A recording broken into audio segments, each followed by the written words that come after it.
ভাবেন তো, একটা ছেলে প্রায় প্রতিদিনই স্কুলে বুলিং এর শিকার হতো, প্রায় প্রতিদিনই মারধর করা হতো, তার কোনো বন্ধুই ছিল না।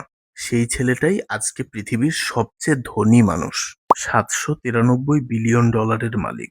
আজকে সে রকেট বানাচ্ছে মঙ্গল গ্রহে যাওয়ার জন্য, ইলেকট্রিক গাড়ি বানিয়ে পুরো দুনিয়াকে চমকে দিচ্ছে, মানুষের মস্তিষ্কে চিপ বসানোর মতো দুঃসাহসিক কাজও সে শুরু করে দিয়েছে।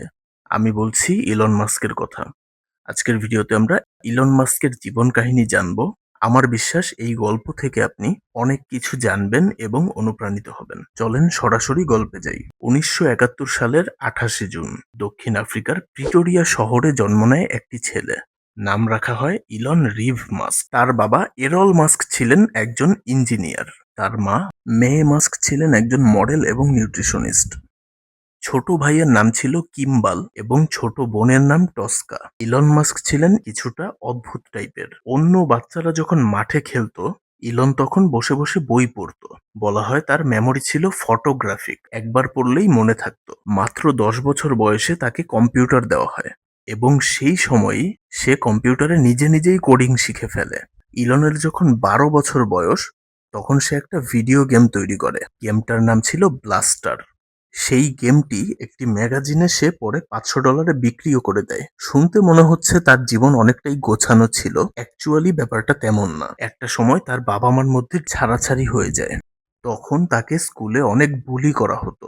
একদিন তাকে মারধর করে সিঁড়ি থেকেও ফেলে দেওয়া হয়। 1988 সালে ইলনের বয়স যখন 17, তখন সে কানাডায় চলে যায়। সেখানে কিছুদিন পড়াশোনা করে 1992 সালে চলে যায় আমেরিকার ইউনিভার্সিটি অব পেনসিলভেনিয়ায়। সেখানে সে পদার্থবিজ্ঞান ও অর্থনীতিতে ডবল ডিগ্রি অর্জন করে। এরপর তিনি স্ট্যানফোর্ড ইউনিভার্সিটিতে পিএইচডি করার জন্য ভর্তি হয়। তখন ইন্টারনেটের যুগ শুরু হচ্ছিল। ইলন বুঝতে পারে ইতিহাসে একটা বড় পরিবর্তন আসছে। তাই স্ট্যানফোর্ডে ভর্তি হওয়ার 2 দিনের মধ্যে সে স্ট্যানফোর্ড ছেড়ে দেয়। এটা ছিল তার জীবনের সবচেয়ে রিস্কি ডিসিশনগুলোর মধ্যে একটি। এই সাহসী সিদ্ধান্ত তার জীবনটাকে অনেকটা বদলে দেয়। 1995 সালে ইলন ও তার ভাই কিম্বাল মিলে জিপ2 নামে একটি কোম্পানি খোলে। এই কোম্পানির কাজ ছিল একটা অনলাইন ম্যাপ ও বিজনেস ডিরেক্টরি সার্ভিস দেওয়া। যারা এসইও করেন তারা বিজনেস ডিরেক্টরি সার্ভিস সম্পর্কে জানেন। যাই হোক, ইলন ও তার ভাই কিম্বাল যখন জিপ2 কোম্পানি খুলে, তখন কিন্তু তাদের ফাইন্যান্সিয়াল কন্ডিশন খুব একটা ভালো ছিল না। তাদের কাছে বাসা ভাড়া দেওয়ার মতো টাকা ছিল না। বিজনেসের কাজকর্ম শেষ করে অফিসেই ঘুমাতো। পাশে একটা ওয়াইএমসিএ ক্লাব ছিল যেখানে গিয়ে তারা গোসল করত। একটাই কম্পিউটার দুই ভাই মিলে ব্যবহার করত। আস্তে আস্তে শিকাগো ট্রিবিউন এবং নিউ ইয়র্ক টাইমসের মতো বড় পত্রিকাগুলো তাদের সার্ভিস কেনে। 1999 সালে কম্প্যাক্ট কোম্পানি তাদের কাছ থেকে $307 মিলিয়ন জিপ2 কোম্পানি কিনে নেয়। ইলন মাস্ক পায় $22 মিলিয়ন। যদি বর্তমান সময়ের বাংলা টাকায় কনভার্ট করি, তাহলে 240 কোটি টাকার মতো হয়। তখন ইলন মাস্কের বয়স ছিল মাত্র 28।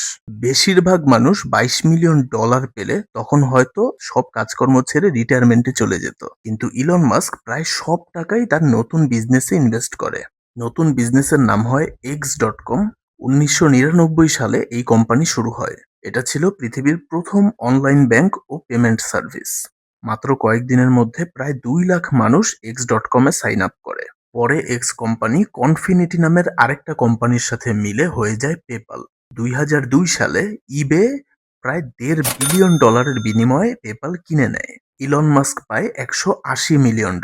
এবারও কিন্তু ইলন মাস্ক থেমে যায়নি। সে এই সব টাকা ইনভেস্ট করে আরো 3টা বড় উদ্যোগে। প্রথম উদ্যোগটা হলো স্পেসএক্স। ইলন মাস্ক বিশ্বাস করেন মানবজাতিকে একটা সময় পৃথিবীর বাইরেও যেতে হবে। তাই সে 2002 সালে স্পেসএক্স কোম্পানি শুরু করে। কোম্পানির গোল কি? সস্তায় রকেট বানানো এবং মানুষকে মঙ্গল পর্যন্ত নিয়ে যাওয়া। এখানে তার সাথে গা শিউরে ওঠার মতো একটা ঘটনা ঘটে। তার প্রথম 3টি রকেট একের পর এক ব্যর্থ হয়, কোটি কোটি ডলার লস হয়। 2008 সালে স্পেসএক্স এর হাতে প্রায় আর টাকা ছিল না। একটা শেষ রকেট বানানোর মতো অর্থ অবশিষ্ট ছিল। তার বন্ধুরা বলে, পাগলামি ছেড়ে দাও, এটা সম্ভব না। ইনভেস্টররা সন্দেহ করতে শুরু করে। মিডিয়া বলতে থাকে স্পেসএক্স শেষ। কারো কথা না শুনে ইলন মাস্ক চতুর্থবারের মতো আবার ট্রাই করে এবং এবার সে সফল হয়। স্পেসএক্স ইতিহাস তৈরি করে। কয়েক মাস পরে স্পেসএক্স আরো একটা বড় সুখবর পায়। নাসা স্পেসএক্স এর সঙ্গে প্রায় $1.6 বিলিয়ন একটা ডিল করে। এক রাতের মধ্যে স্পেসএক্স দেউলিয়া হওয়ার অবস্থান থেকে ভবিষ্যতের অন্যতম গুরুত্বপূর্ণ মহাকাশ কোম্পানিতে পরিণত হয়। আজকে স্পেসএক্স বিশ্বের সবচেয়ে মূল্যবান বেসরকারি কোম্পানিগুলোর একটি। স্পেসএক্স এর আরো কয়েকটা অবিশ্বাস্য সফলতার কথা বলি। ফ্যালকন 9 নামে এমন একটা রকেট বানায় স্পেসএক্স, যেই রকেট বারবারই উঠতে পারে।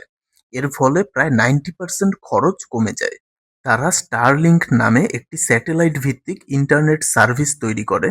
স্টারলিংকের লক্ষ্য হলো পৃথিবীর যে কোনো স্থানে দ্রুতগতির ইন্টারনেট পৌঁছানো। যে সকল জায়গায় ফাইবার বা মোবাইল নেটওয়ার্ক দুর্বল অথবা নেই, সেই জায়গায়ও ইন্টারনেট পৌঁছাতে সক্ষম স্টারলিংক। 2024 সালে স্পেসএক্স এমন একটা ঘটনা ঘটায় যা পৃথিবীর ইতিহাসে আগে কখনোই হয়নি। তারা তাদের বিশাল স্টারশিপ রকেটের বুস্টার মাঝ আকাশে টাওয়ার দিয়ে ধরে ফেলে।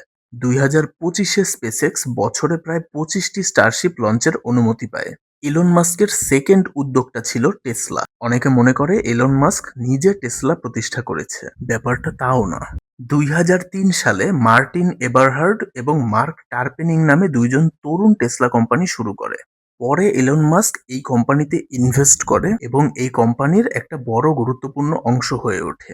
এবার একটা মজার বিষয় শেয়ার করি। আপনি হয়তো ভাবছেন স্পেসএক্স সফল হওয়ার পরে ইলন মাস্ক টেসলায় ইনভেস্ট করেছে।